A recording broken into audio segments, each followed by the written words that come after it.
And Steve Cohen wants to know where the Twitter experts complaining about Baez now. They must be away for the weekend. Steve, does that mean you? Are you the Twitter expert? Because you're an owner tweeting about things that it continues to hurt your team. You suffer from such recency bias that it makes me smile because it rings so familiar. It's exactly what fans do, and you are the owner, not the fan. Are you trying to motivate your players? Are you trying to have their back now by wondering where the haters are of Baez? Or are you doing it in the name of camaraderie? I am one of you. Owners are not fans. Fans don't look at you as though you're one of them. You can act like you're a fan all you want, and fans don't look at you. Hey, he's one of us. I can relate to that $14 billion guy. Really? There's no relating. There's no winning if you are an owner.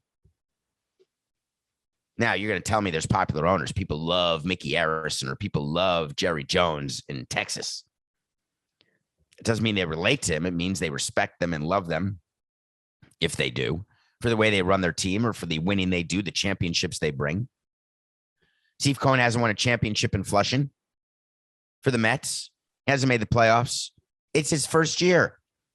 You've got to forgive him for being a fan, but I want him to pay attention to nothing personal because I'm talking about something that the fans aren't talking to you about. I'm talking about your players. And I had to learn the hard way because I made plenty of mistakes when I started to. So I'm merely trying to have you profit from my example, from the path that I have foraged. You have very little chance of having your players respect you, like you, understand you, or play hard for you. The latter one being non-existent in baseball, by the way. No players play for their owner. Nobody plays because they want their owner to win. They thank their owner when they get paid contracts. They go to events that the owner does, or they say hello to the owner's family because they feel like they have to because they're employed and paid. Even then, some players don't do it. But if you are an owner who is so desperate for your players' love, it's not going to happen. And if you're an owner,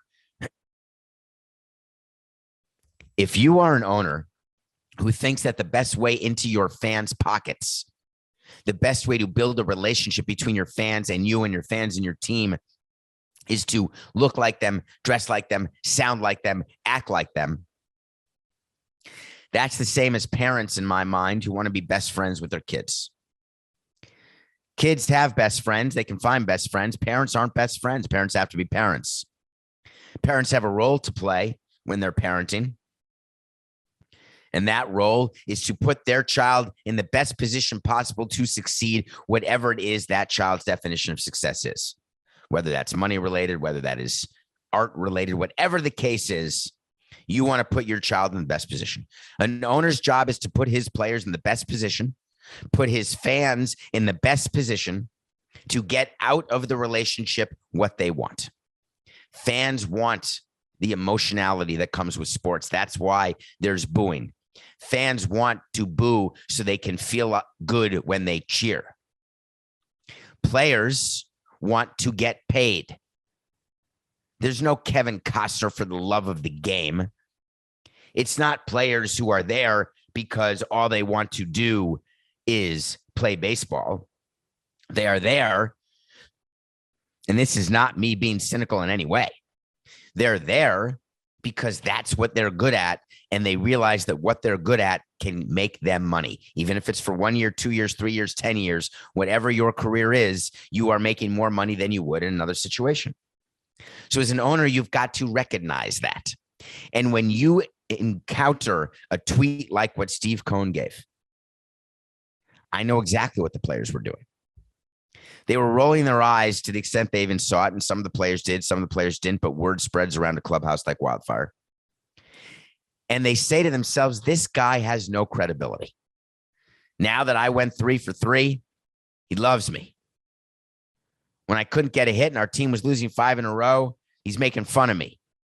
That sort of lack of consistency When you're a parent, you show that to your child. When you are a owner and you show it to your players, it ends up backfiring. What people want out of you as an owner is leadership. They want calmness. They want action. They don't want your tweets that signify nothing, that won't help your team win. The Mets have won a few more games of late. They are trying to win a division. Will they? No. Will Steve Cohen stop tweeting? No.